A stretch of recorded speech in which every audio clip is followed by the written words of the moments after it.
భగవద్గీత 64వ రోజు 18వ శ్లోకం.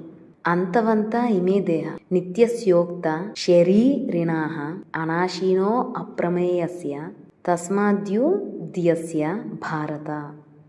అంతం అంత ఇమే దేహః నిత్యస ఉక్తాః శరీరిణాః అనాశీనః అప్రమేయస్య తస్మాత్ యుధ్యస్వ భారత.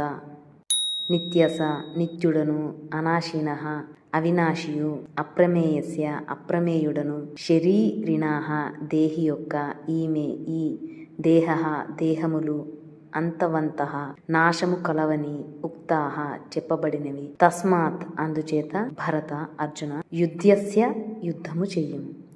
ఓ అర్జున, ఈ శరీరములు అన్నీయును నశించునవే, కాని జీవాత్మ నాశరహితం కనుక నీవు యుద్ధము చేయుము.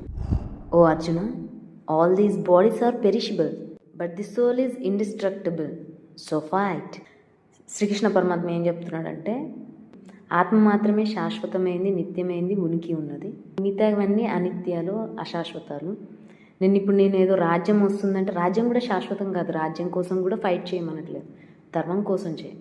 అలాగే నువ్వు చంపేది నీ బంధుమిత్రులు, వాళ్ళు చచ్చిపోతున్నా, ఆ బాడీస్ చనిపోతున్నాయని ఎమోషనల్ కనెక్ట్ అవుతున్నావు, కానీ అవి కూడా శాశ్వతం కాదు. ఫైట్ చేయి, ధర్మం కోసం ఫైట్ చేయి. ఇక్కడ నువ్వు పొందేది కానీ కోల్పోతుంది కానీ ఏదీ లేదు, అన్నీ అశాశ్వతమైనవి.